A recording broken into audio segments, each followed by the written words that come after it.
Hello friends, welcome to the channel day to day update by doctor Ankita Singh Chakotiya. आज हम बात करने वाले हैं ब्रायोफाइट्स की, जो कि एल्गी के बाद आता है इन प्लांट किंगडम में। And as like algae it is also moisture dependent member of plant kingdom. Why, वो हम आगे बढ़ते हैं इसी लेक्चर में। देखिए, अगर हम बात करें कि इसमें क्या ये यूनिसेलुलर होता है या मल्टी सेलुलर, जैसे कि हम एल्गी में भी देखा था, तो no, it's not at all unicellular. आपको जितने भी मेंबर्स मिलेंगे ब्रायोफाइट्स में, they all are multicellular. Only a structure that is called as root like, it's not root actually, it's root like rhizoid होता है, जिनका की काम वही होता है सबस्ट्रेट से, आपके सरफेस से प्लांट बॉडी को फिक्स करा के रखना, अटैच करा के रखना, वो राइजोइड कहलाती हैं। दे कैन बी यूनिसेलुलर और मल्टी सेलुलर। उसके अलावा कुछ भी यूनिसेलुलर नहीं होता in bryophyte. Next, there body is thalloid. Again, जैसे कि मैंने कहा कि रूट लाइक है ना, दैट मीन्स रूट नहीं है। अब चूंकि ये थैलॉइड है, तो जितने भी स्ट्रक्चर होंगे ना, they are not actually stem नहीं होंगे, लीफ नहीं होगा, रूट नहीं होगा। दे ऑलवेज, हमेशा सारे ही मेंबर्स में दे विल बी लाइक कि root like rhizoid, stem like होंगे या लीफ लाइक होंगे। There is no proper discrimination in the organs of the plant body, ठीक है, इन ब्रायोफाइट। नाउ अगर हम बात करें कि भाई प्लॉइडी क्या होगी, क्योंकि एल्गी में हमने देखा था मेजरली जो मेन बॉडी थी उसका ज्यादा डोमिनेंस था गैमेटोफाइट का, है ना, और स्पोरोफाइट का जो कि डिप्लॉइड होता है उसका बहुत कम था। तो यहाँ भी यही देखने को मिलता है कि मेन बॉडी जो है वो गैमेटोफाइटिक है एंड डिप्लॉइड जो आपका स्पोरोफाइटिक है वो बहुत कम टाइम के लिए ही यहाँ पे पाया जाता है। Now moving towards, यहाँ मैंने एक वर्ड लिखा एम्ब्रियोफाइट्स, वो भी मैं आगे अभी इसी लेक्चर में क्लियर करूंगी। So there are embryophytes also. अभी just keep this thing in your mind कि there are embryophytes also. Now what does it mean by embryophyte, वो मैं अभी डिस्कस करने वाली हूँ।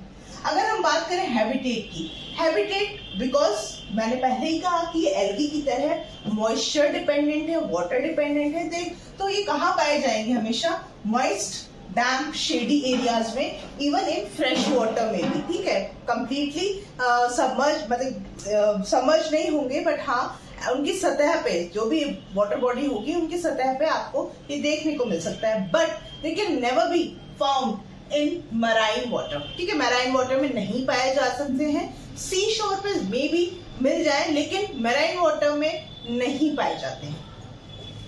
बॉडी ऑर्गेनाइजेशन, जैसे कि हम पहले ही डिस्कस कर चुके हैं कि थैलस जैसा होता है। Now this thallus can be erect और प्रोस्ट्रेट। इरेक्ट होगा तो सरफेस से वर्टिकल कंडीशन में होगा, परपेंडिकुलर कंडीशन में होगा।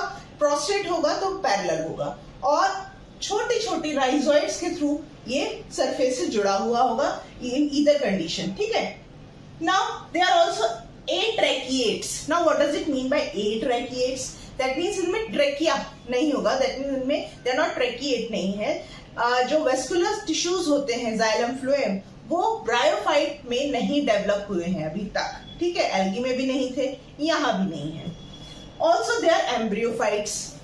एम्ब्रियोफाइट अब क्या है? एम्ब्रियोफाइट हमें एल्गी में नहीं पढ़ा था, बट यहाँ हम देख रहे हैं कि ये एम्ब्रियोफाइट वर्ड को जुड़ गया है। एम्ब्रियोफाइट का मतलब क्या होता है कि embryo related to embryo formation, मतलब फ्यूजन होता है गैमीट्स का, उसके बाद क्या बनता है? जाइगोट बनता है, ठीक है। जाइगोट जब फर्दर डिवीजन में जाता है, माइटोसिस होता है, तो वो एक एम्ब्रियो में कन्वर्ट होता है, एक मल्टी सेलुलर बॉडी बनती है छोटा सा, उसको हम कहते हैं एम्ब्रियो, ठीक है। एंड बिकॉज यहाँ पे ये एम्ब्रियो बन रहा है, जाइगोट के बाद डिवीजन हो रहा है, cellular division, and ultimately it gives rise to the formation of embryo.